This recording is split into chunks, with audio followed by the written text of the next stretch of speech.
So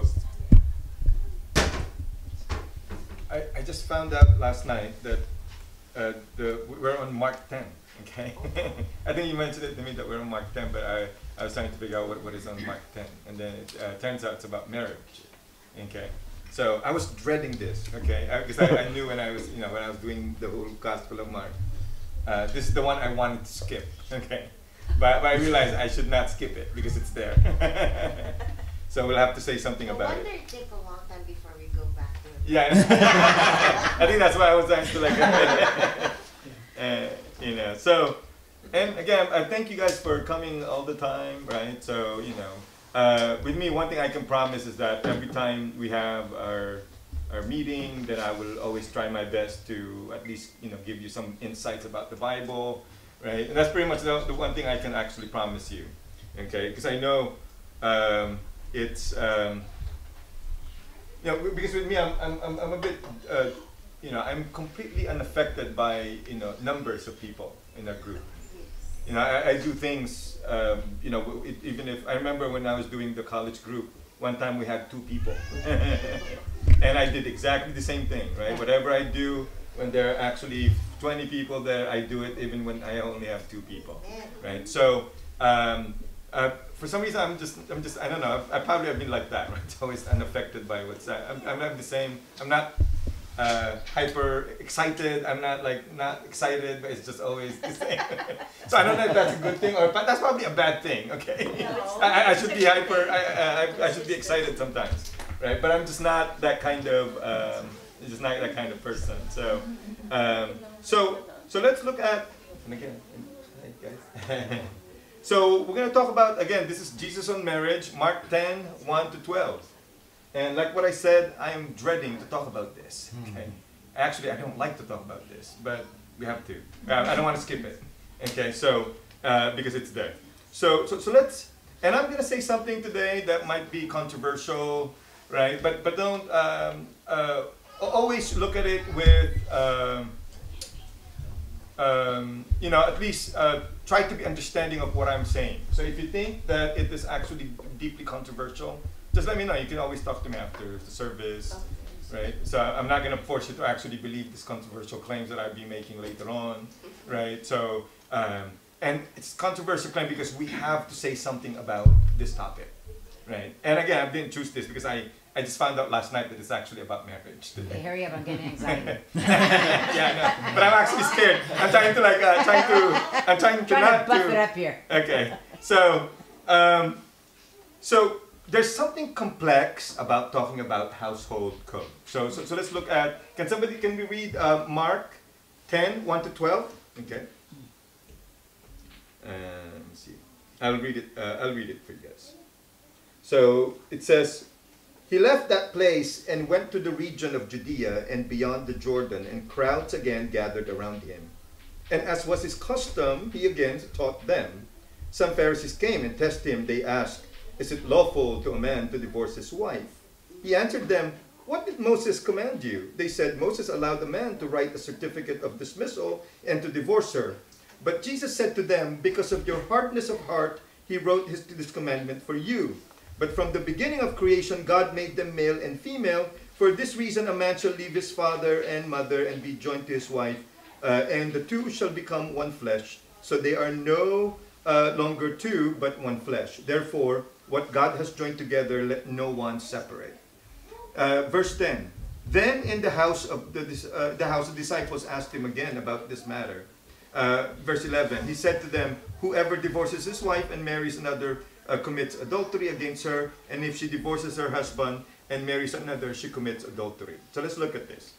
So I said it's complex to talk about what? Household code, okay? And I hate doing this, okay?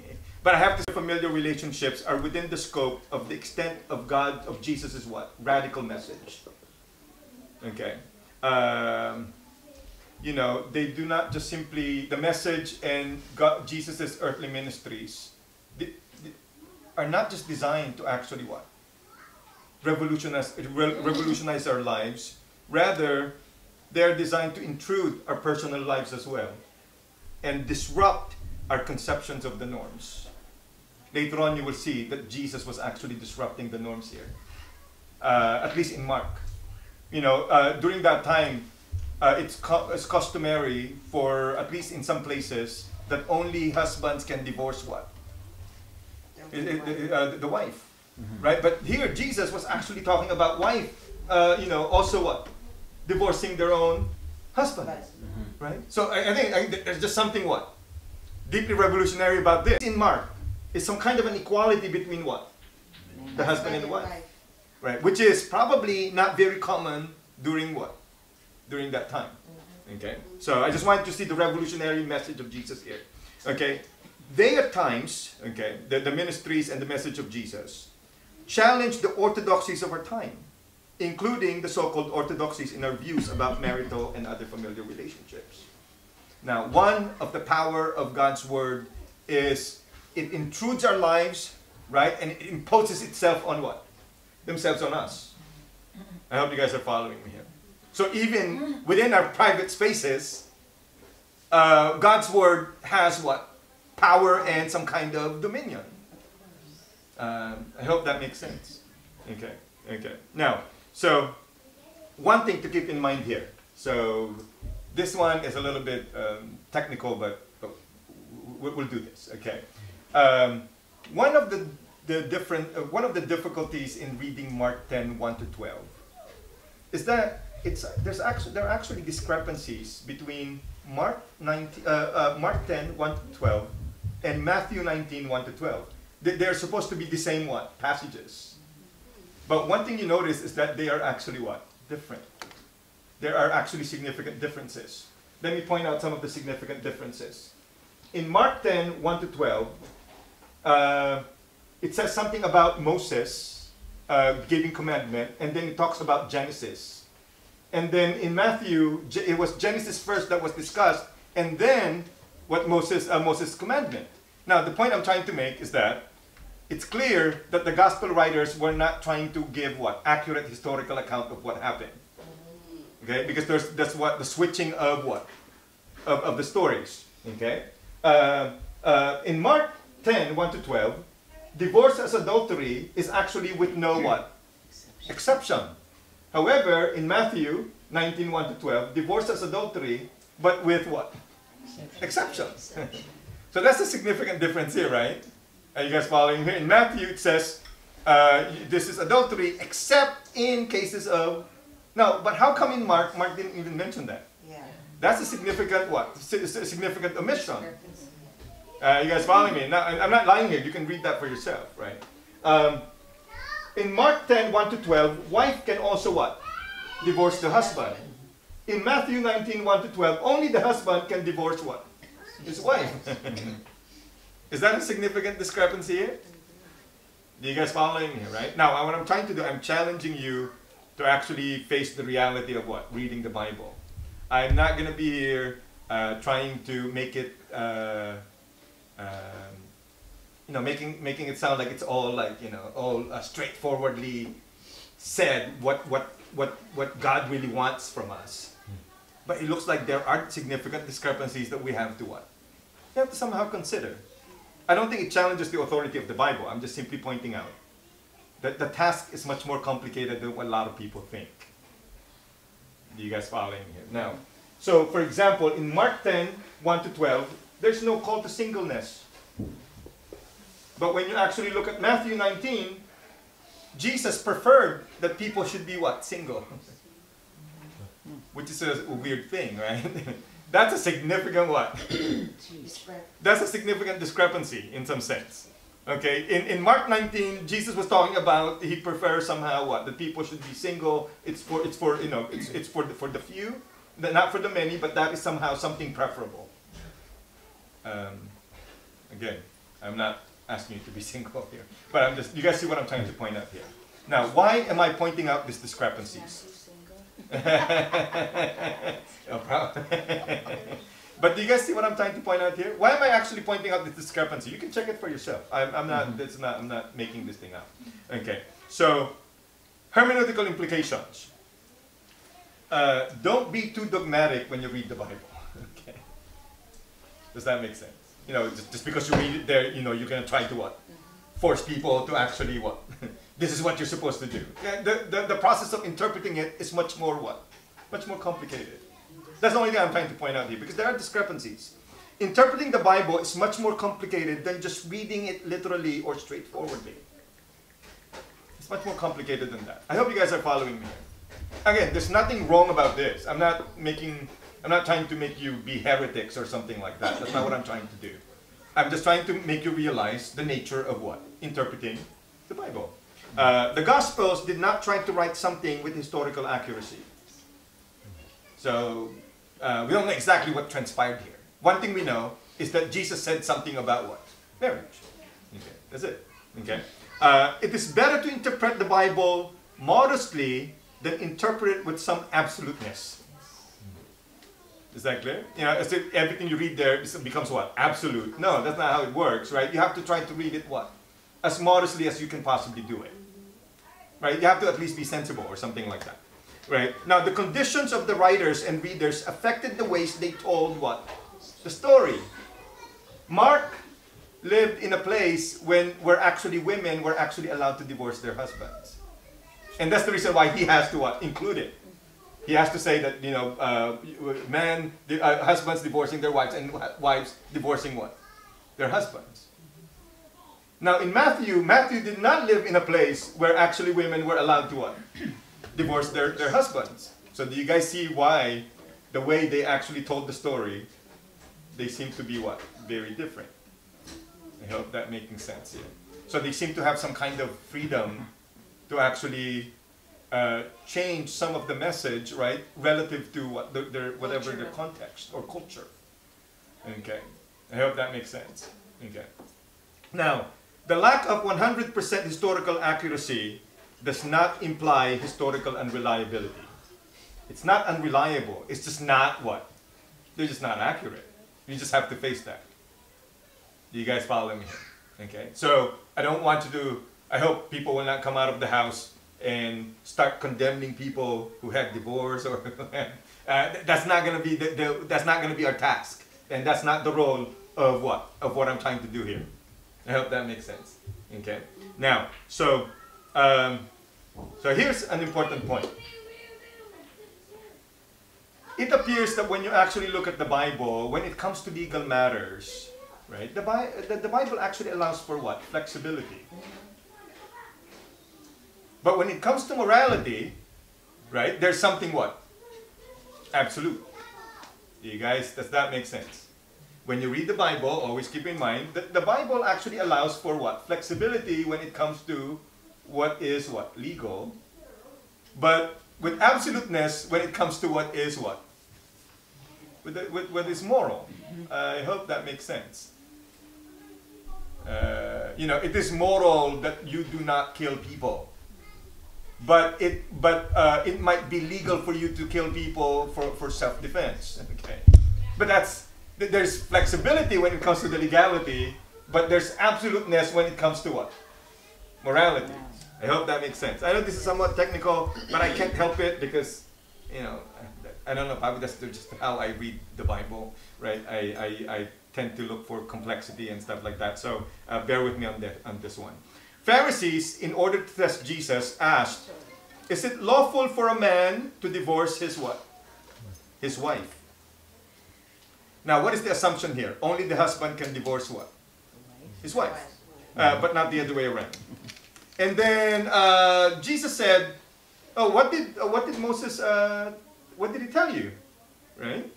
And then they said, oh, Moses allowed, right, the husband to divorce his wife. That's what, according to them. And Jesus, if you notice here, did not oppose Moses here. Rather, he simply explained what is permitted and what is what? Expected. You guys get the distinction here. What is permitted and what is what? Expected. Mm-hmm. Does that make sense? What is permitted has something to do with what? Legality. And what is expected has something to do with what? Morality. I hope you guys get the distinction here. What is permitted is of course much more sensitive to what is real. Okay. What is permitted is actually much more sensitive to what? What is real. What was expected is about what is ideal. So there's a difference between reality and there's a difference between what is what? Ideal. It is ideal that people will not get divorced, but reality is that is just not. There's something unrealistic about that idealness. Are you guys following me? Because some people will end up in really bad relationships, and probably it might be justifiable to actually have what? A divorce. So there should be legal options for them.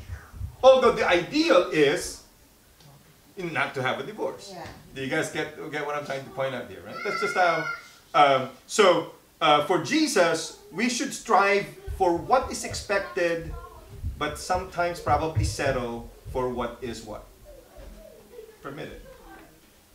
Probably not just for Jesus, but I'm just talking about, at least when you look at the Bible here. Right? You strive for what is what? Expected, the ideal.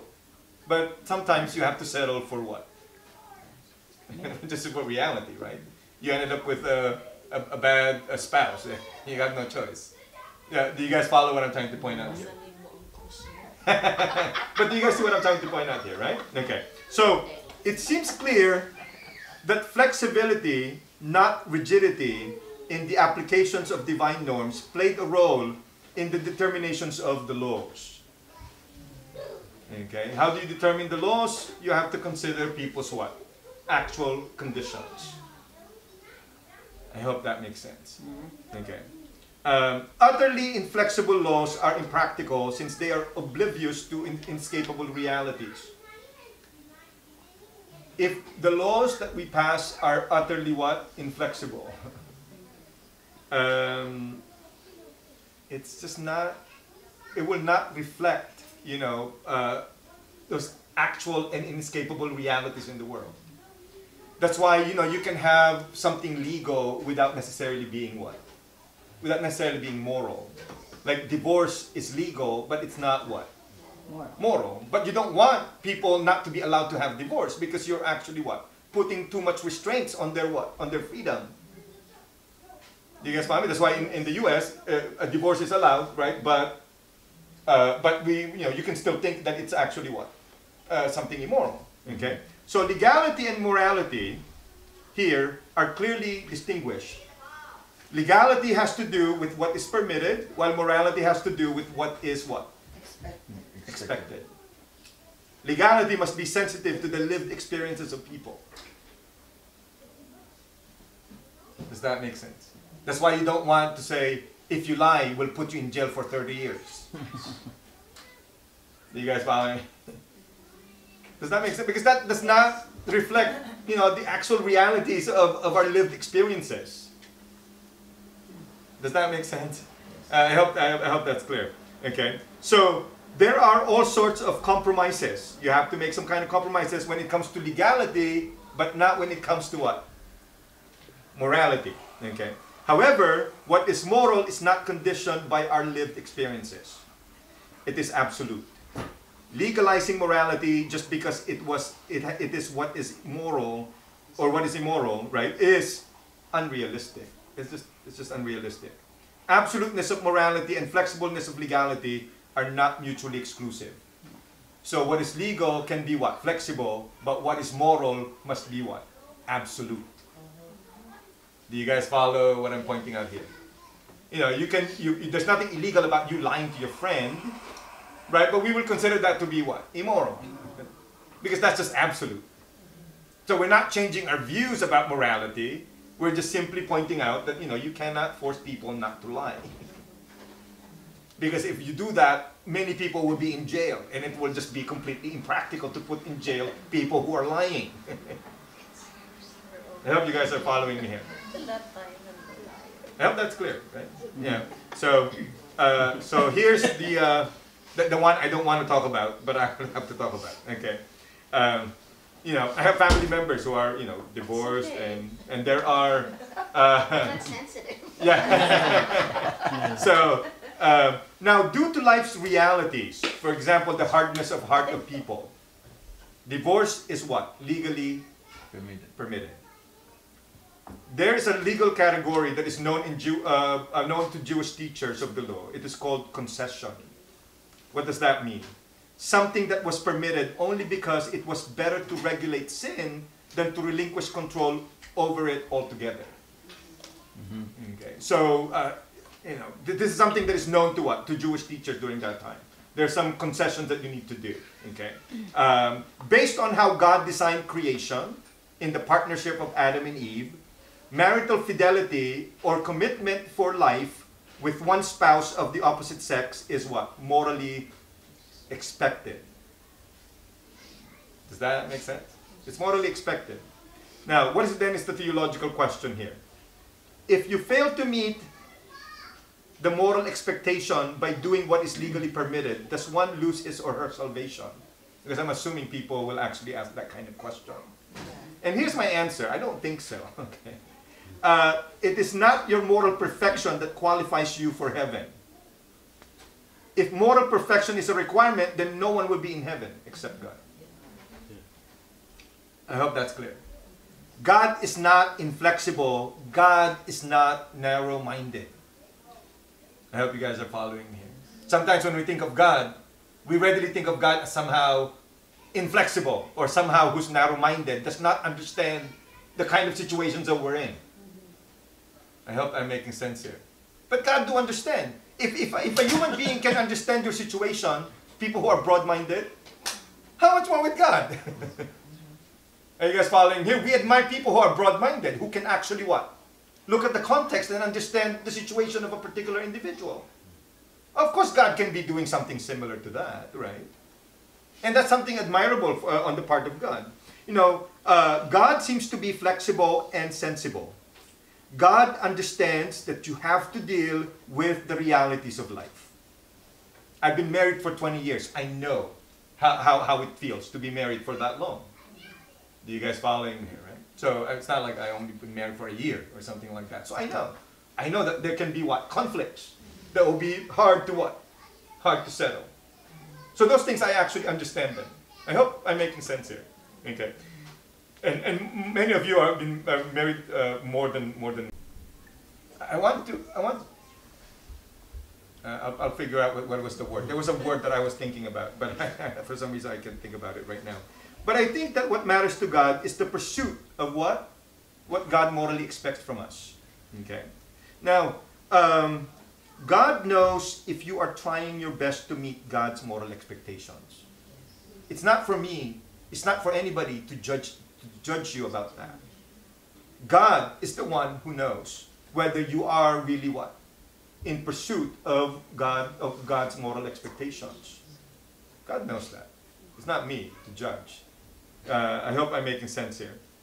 God knows the conditions of our hearts, and only God knows, the conditions of our hearts.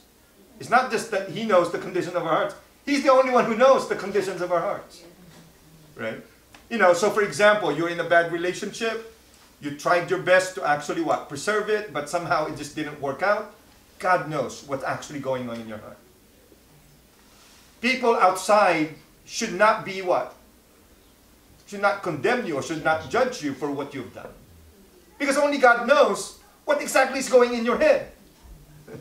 Only God knows what's actually the condition of your heart. I hope I'm making sense here. Okay? Is that clear? Yeah. It's funny because when my son lived up there in North Montana, I was mentioning this because I know there's a tendency for Christians to actually what? Judge people. Without, and again, I'm not saying this because I'm just trying to be not offensive. That's not what I'm trying to do here. This is actually my real view, my actual view about this matter. What matters to God is the pursuit of what God morally expects from us. And you are the only one who knows whether you're actually what? Really in pursuit of that. I hope that makes sense. No one can actually tell us, that we are actually, no one can actually tell us anything about the actual conditions of our hearts. Only God knows. I hope I'm making sense here. Okay. Now, I think one of the things we need to discuss here, in order for us to understand what I'm actually talking about here, is, you know, why is God really bothered by our sinfulness? Because sometimes people have this idea that, you know, just because, you know, we're sinning, that God is bothered by it because God just really wanted to impose his laws. And he's just pissed, right, that somehow we are not following what? His laws. But that's like an insecure kind of God. Okay. I don't want to view God like that. That's the God of the early part of the Old Testament, in some sense. I hope I'm making sense here. So why is God bothered by human sinfulness? Now, one is this. Human sinfulness inhibits our abilities to enjoy the things that are designed to make deeply relational creatures like us genuinely happy.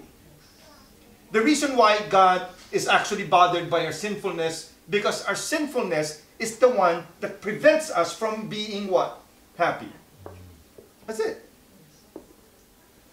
I hope I'm making sense here. Right? The genuine happiness that I have in mind involves a feeling of deep satisfaction that evokes awe in response to the beauty of a relationship that is inspired by love. Now, for example, our tendency to be greedy inhibits our ability to enjoy the act of giving that is motivated by love. So why is it the case that God doesn't want you to be greedy? Because it prevents you from experiencing what? The beauty of a life, you know, when you actually what? When you give. I hope I'm making sense here. Right? Extramarital affairs, right, inhibit a person's ability to enjoy the depth of a loving relationship with his or her spouse. You know, why is God asking us not to have extramarital affairs? It's not because God is like what? It's not that because it affects God when you're actually engaging in what? Extramarital affairs. But if you engage in extramarital affairs, it actually what? Ruins your life in some sense. Okay? Now, the act of pride, for example, inhibits our ability to enjoy a loving relationship with other people. The act of lying inhibits our ability to enjoy the beauty of a relationship that is based on honesty. Is that correct? Worldly pleasures inhibit our ability to enjoy the beauty of a life that is lived in peace and tranquility. The loving God designed humans for genuine happiness. However, human sinfulness inhibits our progress to genuine happiness. So a loving God ought to be deeply bothered by what? Human sinfulness. When you think of these laws or God's morality as if they are strict laws that we have to what? We have to follow because God will be pissed if we don't do them. That makes us have some kind of an immature relationship with God. You know, God was establishing these laws so that we can be what? We can be happy. And, you know, God will not be upset if we actually commit the sins, but it's for our, you know, it will be bad for us in the long run if we persist in those sins. I hope you guys are following me here. Okay? Does that make sense? Okay. So, so marriage between one man and one woman. Okay? So, do you guys know that many Jewish teachers allowed polygamy during that time? So Jesus pointed out that monogamy is part of God's design. That's what God expects from us. So you see the rebelliousness of Jesus here. He was saying something what? Very strong. He was actually arguing for what? Monogamy. Despite the fact that the Jewish teachers of the law allowed for what? Polygamy. Now, the other thing here, I'm going to talk about, this is the controversial thing that I was talking about. So it's not the divorce part, okay? It's the same-sex marriage part, okay? And the reason why I'm going to talk about this because it says here that marriage is supposed to be between what? One man and a woman. Well, that's what it says. Okay. So how should we actually view this? Like divorce, it can be legally permitted.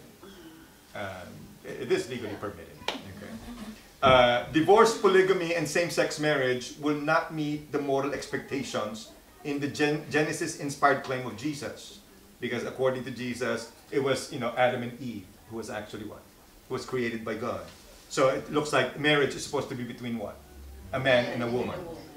But Jesus somehow did not oppose the legality of divorce. So there's no reason to think that God will oppose the legality of what? Same-sex marriage. Of course, there's a good reason to think that he will oppose the morality of it. But he's not going to oppose what? The legality of it. Do you guys get what I'm trying to point out here? Because this is just one of those things that you'll have to do what? Concession. Because there are private citizens, right, who are gay people. Are you guys following me here? And it's not part of our job to tell them who they can spend their lives with. That's their own what? That'll be their own choice. Is it immoral? You can believe that it is immoral. Do you guys following me here? But should it be legal?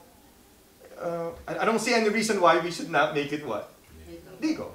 Do you guys follow what I'm trying to point out here? But of course, if you're a Christian, then you have to what? You have to really think about it. But you cannot really force people who are atheistic, let's say, who are what? Same-sex couples to somehow, you know, and somehow condemn them for doing something like that, right? Or at least you cannot prevent them from legally having those kind of what? Relationships. I just don't think we have any grounds for imposing. You can impose our morality to our fellow what? Christians. But it looks like we can't really impose that on everybody, because not everybody is what? Not everybody is a Christian. Do you guys follow what I'm trying to point out here? So it might be legally permitted, and at the same time it can be what? Morally wrong. I hope I'm making sense here, okay? Now, so, like what I said, this is a controversial one, okay? Now, God respects our freedom to live our lives in ways that we want to live them, even if such ways are opposed to what God intended our lives to be. It's not part of the law to actually what? Impose morality. It's part of the law, the job of the law is to actually make it possible for us to what? Live together without like killing each other. Are you guys following me? That's the job of the law. It's not to impose morality on people. Yes. Okay? Now, the act of forcibly and morally restricting us from doing what can be done, you know, will fail to cultivate mature and genuine relationships with God. You know why? You know why you're not forced to actually do any of this stuff, to whatever God commands you to do? Because you're free to actually what? Reject it. Because your freedom to reject what God asks you to do is actually essential for having a mature relationship with God. I hope I'm making sense here. The fact that same-sex marriage can and even should be legally permitted does not imply that it does not fail to meet God's moral expectations. It, of course, fails to meet God's moral what? Expectations. But it doesn't mean that you should make it what? Illegal. In the same way that divorce did not meet what? God's expectations. But it is still what? Legally permitted. I hope you guys are following me here. Okay. Same-sex marriage is also a much more complex issue. Why? Because biblical authors did not even worry about the biological basis of what? Homosexuality. Do you guys following me here? You know, this is not part of the concerns of biblical authors. I think that its biological basis has bearing on whether we should count it as objectionable or not. But we don't know yet. There's no conclusive study that talks about, you know, the biological basis of what? Homosexuality. You know, because the question is it a choice or is it a byproduct of their own nature? You know, many of these people who are homosexuals, they were homosexuals since they were little kids. It's not because they were influenced. They were like that since they were what? Little kids. So now the question of, is there some kind of a biological basis for that? I don't know. We will let the people study that and figure this out. Do you guys following me here? I'm assuming some people are conditioned to be that way. But there are people who are just what? By nature, just like that. They just don't have any attraction to people, towards people with what? Of opposite sex. You know, how often Christians who try to do those therapy, you know, to change you from a gay to straight, conversion therapy, how often those actually failed? The same people who actually led those kind of movement went back to being gays. Because they realized they just cannot what? They can change. That's just their natural what? Natural reaction. You know, if you're gay, you see a person of the same sex, and you get attracted, that's just your natural reaction. You didn't like choose like, I want to be attracted to what? A same-sex guy, no, another guy. No, they just attracted to what? the guy of the same sex. So are you saying their environment from little is that, or they are born like that? No, the point is that it's possible that they're born like that. Yeah. And that's why we have to somehow, not all of them. I'm assuming there are probably some people who are actually what? Conditioned. But I'm talking about children who are not really exposed to what? Homosexuality, but somehow they were, liking, I know this is a controversial thing, but are you guys okay with this? Okay. So here's the thing. Okay. So in my mind, God doesn't make any mistakes. And if his is to have Adam and Eve and not Adam and Steve, why would he create them to be that way? But of course the question of does God make mistakes? God allows some babies to be born without a brain. So should we attribute that to God? That's not having a mistake. I don't know if this. I'm not even sure if it's a mistake or not. But I'm just saying is that there are people who are born. I'm just curious. Like disabled or whatever. So it's just so you're saying like across the board. Yeah. Like one is the same as the other. Like divorce is same as. It's all. It doesn't have to be the same. I'm just simply claiming is that the issue is probably much more complex than what we initially thought. Right. Do you guys follow me? Because 20 years ago people were not talking about this same-sex marriage. Or probably they did. I was just not aware. Yeah.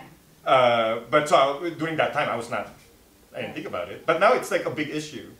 Do you guys know that it actually divides denominations today? Denominations get divided because of this, because of their views about same-sex marriage. And my point is just step back, look at this, because the matter is probably much more complicated than what we think. And that was just my position. Does that make sense? I'm not asking you not to treat it as sinful. You can. I think there are good reasons for thinking that. I'm simply pointing out probably the matter is much more what? Complex. Much more complex than what we initially thought. Again, like what I said, 20 years ago I was not thinking about this.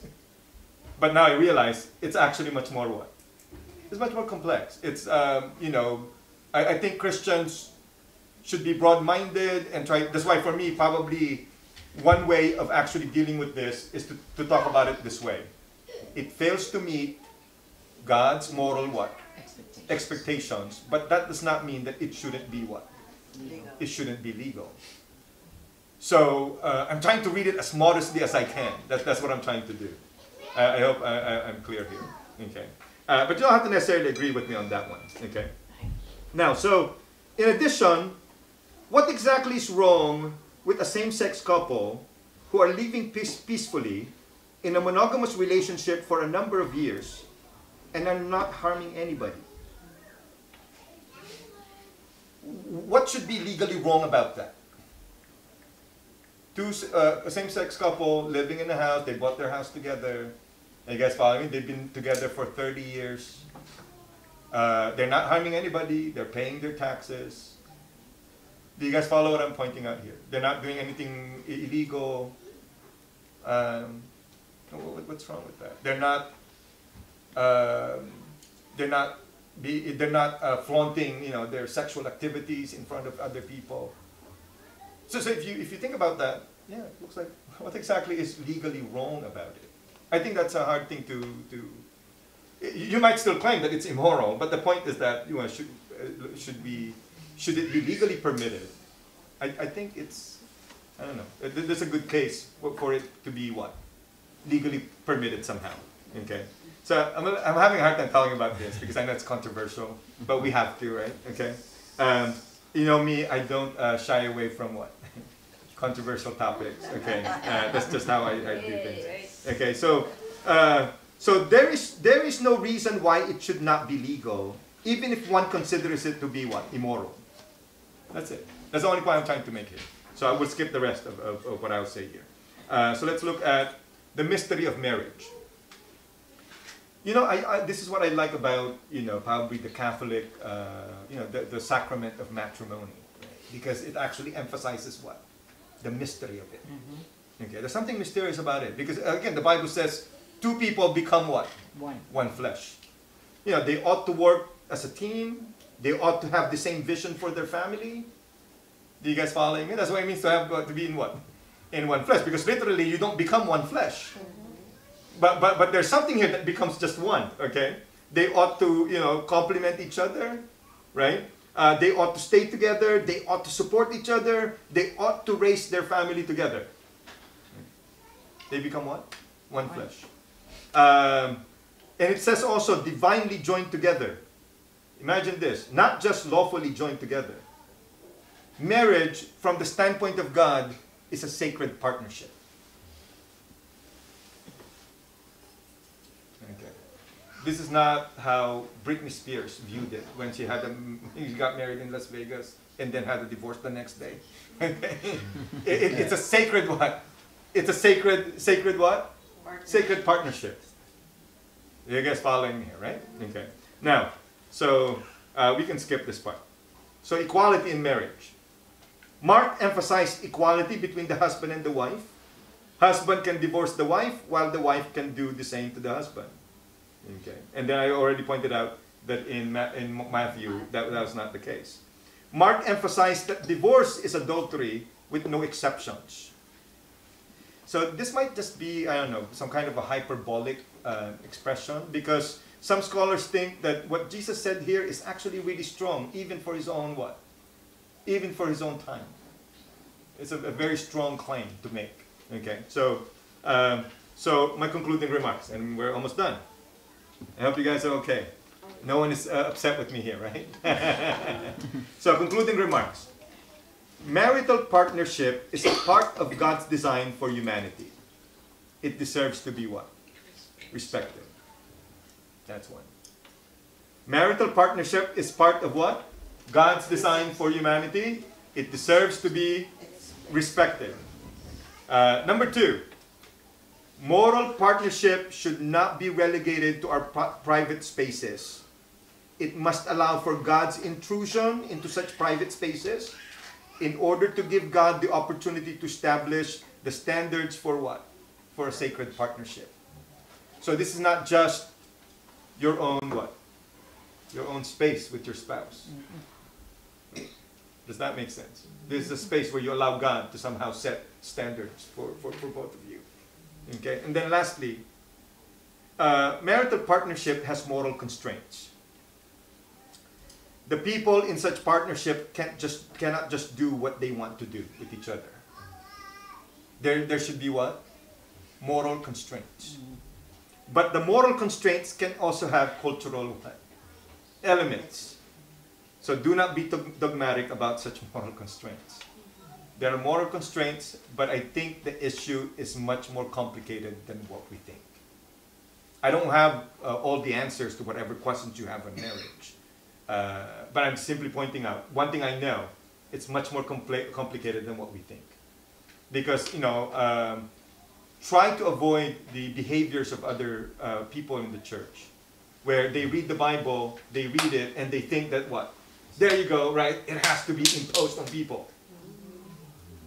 Once you act like that, you know, that actually destroys the richness of the text. Because the text is actually it's not supposed to be that easy to interpret. Because you have to understand what was happening during that time, why it was said. Are you guys following me here? You know, you have to compare it with some other text in the Bible, right? But if there are discrepancies, then how do you resolve the discrepancies? Do you guys following me here? In one, it says there are exceptions. In the other, there are no exceptions. So which one is the truth? I'm not saying that there's no truth about the matter. I'm simply pointing out it's just much more complicated than what? Than what we think. One thing we know, I think this is one thing we can say. God morally expects that we preserve our what? Marital relationship with our spouse. That is part of what? God's moral expectations. I hope that makes sense. Is that clear? So I hope this is a learning experience for our young guys too. Yeah. And again, whatever I said that is controversial, you can always we can always discuss that after the service. But that's fine. But these are things that we need to, it's not like we can, because of the social media, right? We can't really, people are exposed to this already, whether you like it or not. It's not something that we need, it's not like we need to insulate our people from this kind of realities. These are realities. Let's face it with courage. Let's face it with an open mind. And let's be competent readers of the text, of the biblical text. And see how the Bible actually can speak to our own current conditions. That's what we're supposed to do. I don't have the ready-made answers to this question, to this. I'm telling you that now, right? I think I even told Jean, I don't want Symposia to reflect what I believe, because I think there are rooms for discussions, right? Things can I hope I'm making sense. I think I mentioned that to you, right? I don't want Symposia to be a reflection of what I think, right? This is because this is what I think is true. We should actually, make this our belief. No, I hope I'm making sense here. I will tell you my views. I'll tell you my interpretations, but don't consider that to be somehow free of any error. Okay, I hope that makes sense.